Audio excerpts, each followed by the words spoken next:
যারা একদমই খান না তারা কিন্তু অবশ্যই একবার হলেও এই ভাজিটা ট্রাই করবেন, খুবই টেস্ট হয়েছে।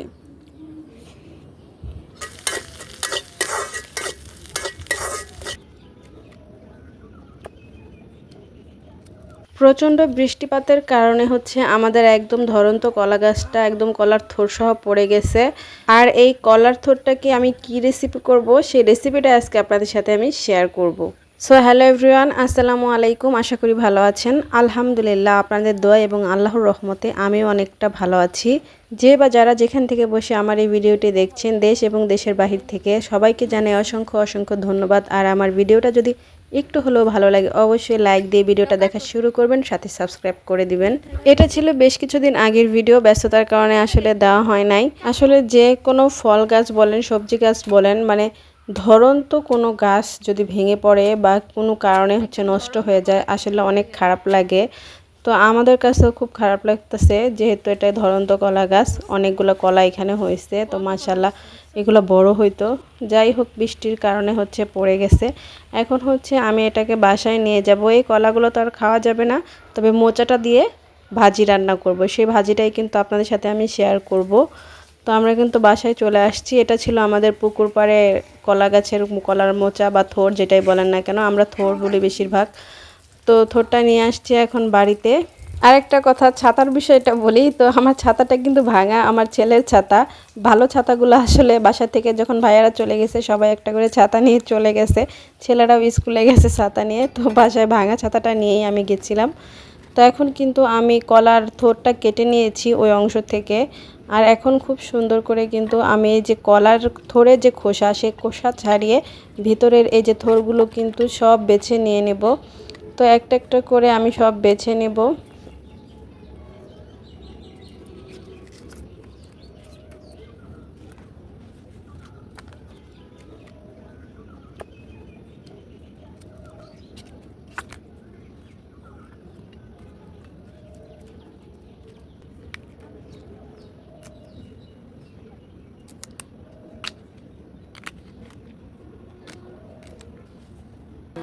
কলার থোড়ের সব ভিতরের অংশটুকু নিয়ে নিয়েছি, আর এটা হচ্ছে ধরেই কেটে নিব।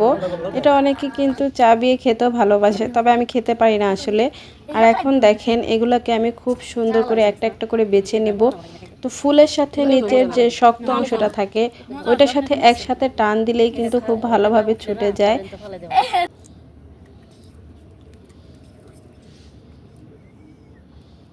একটা একটা করে আমি কিন্তু সবগুলো বেছে ফেলেছি। আর ওই যে কলার ভেতরে যে অংশটুকু ছিল ওটুকু কিন্তু আমি বটি দিয়ে ঝুরি ঝুরি করে কেটে নিব, কারণ ভেতরের অংশগুলো খুবই ছোট ছোটোগুলো, আর বাছার দরকার নেই। এগুলাকে আমি এখন একদম ঝুরি ঝুরি করে কেটে নেব। তো আমার মা চাচির আগে যখন দেখতাম কাটতো, তাদেরটা কিন্তু অনেক সুন্দর হতো, একদম ঝুরি ঝুরি। আমারটা হয়তো ঝুরি ঝুরি হচ্ছে না, পড়ে যাচ্ছে। তবে আমার মা কিন্তু খুব ঝুরি ঝুরি করে কাটতে পারে। তো যাই হোক, আমি এগুলোকে এখন সবগুলোকে ঝুরি ঝুরি করে কেটে নেব।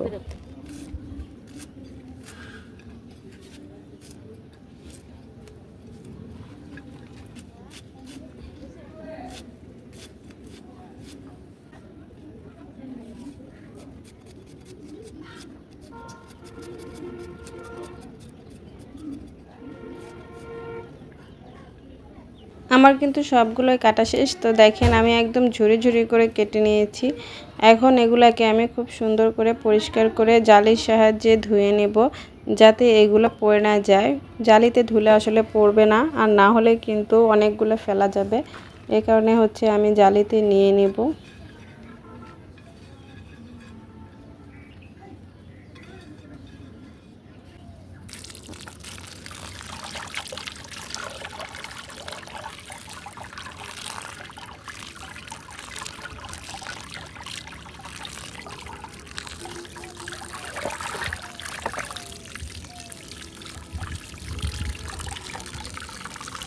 এখন আমি এগুলোকে একটু সিদ্ধ দিয়ে নেব, কারণ একটু ভাপ দিয়ে নিলে এগুলোর ভিতরে যে কষটা থাকে সেই কষটা কিন্তু চলে যাবে। আমার মা আসলে যেভাবে রান্না করতো আমি ঠিক সেইভাবে আপনাদেরকে দেখাবো।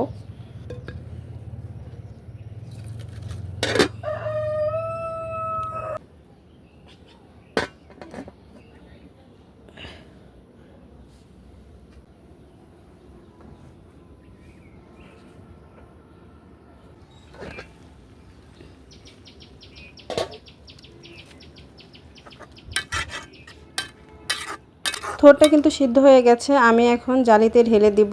জালিতে ঢেলে দিয়ে ঝরা দিয়ে রেখে দেব কিছুক্ষণ, তাহলে কিন্তু এগুলার পানি সব শুকিয়ে যাবে।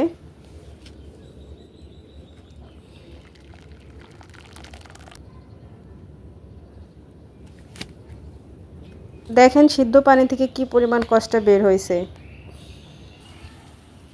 আমার কড়াইটা গরম হয়ে গেছে, আমি এখন তেলটা দিয়ে দিলাম। এখন এই গরম তেলের মধ্যে আমি 3টা শুকনো মরিচ ছিঁড়ে দিব।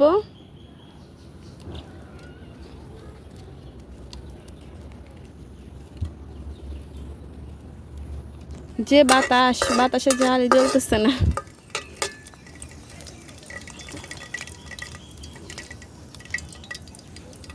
ভিডিওটা দেখতে দেখতে কেউ যদি একটা লাইক দিতে ভুলে যান, অবশ্যই একটি লাইক দিয়ে দিবেন, অনুরোধ রইল। আমার শুকনো মরিচ ভাজা হয়ে গেছে, এখন এখানে পেঁয়াজ দিয়ে দিব।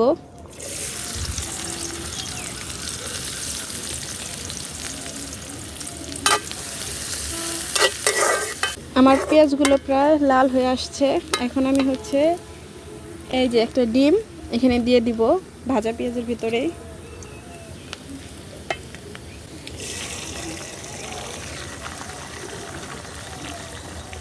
সাথে একটু লবণ দিয়ে দিতেছি।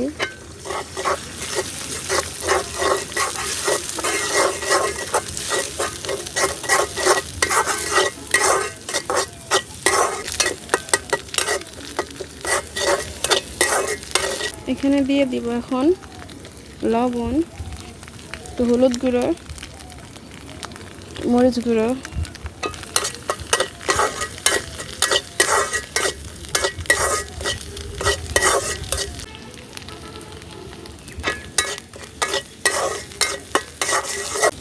এখন আমি এই যে সেই কলার থোড় যেটাকে সিদ্ধ করে আমি ঝরিয়ে রেখেছিলাম সেটা দিয়ে দিব।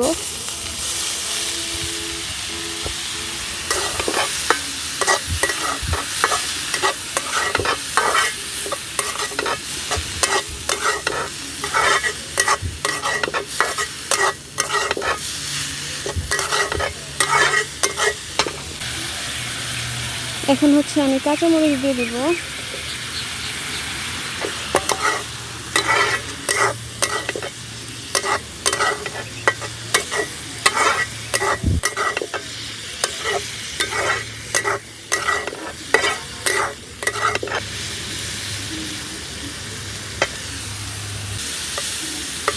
তো যারা কখনো ট্রাই করেন নাই, একবার হলেও ট্রাই করবেন।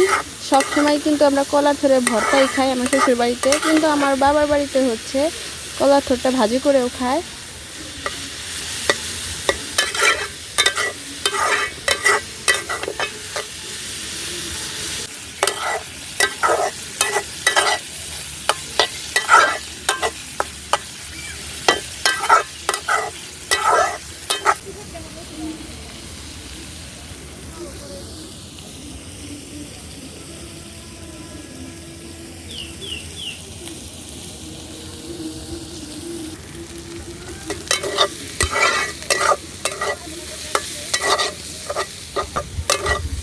আমার ভাজিটা কিন্তু হয়ে আসছে, একটু পরে নামিয়ে নেব। ভাজা ভাজা হয়ে গেছে,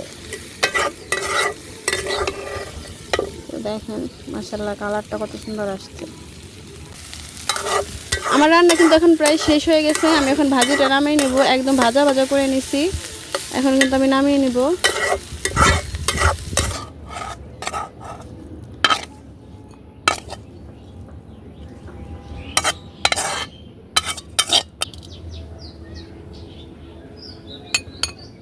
সো আমার ভাজিটা কিন্তু এই যে রেডি হয়ে গেছে।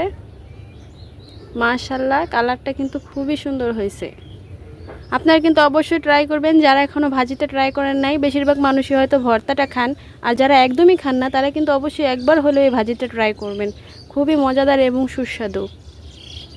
যারা ধৈর্য সহকারে এতক্ষণ ধরে আমার ভিডিওটা দেখলেন তাদেরকে জানাই অসংখ্য ধন্যবাদ। আর ভিডিওটা যদি একটু হলেও ভালো লাগে অবশ্যই লাইক, কমেন্ট, শেয়ার এবং সাবস্ক্রাইব করে আমার পাশেই থাকবেন। তো আপনারাও কিন্তু অবশ্যই একবার হলেও ট্রাই করবেন, খুবই মজাদার।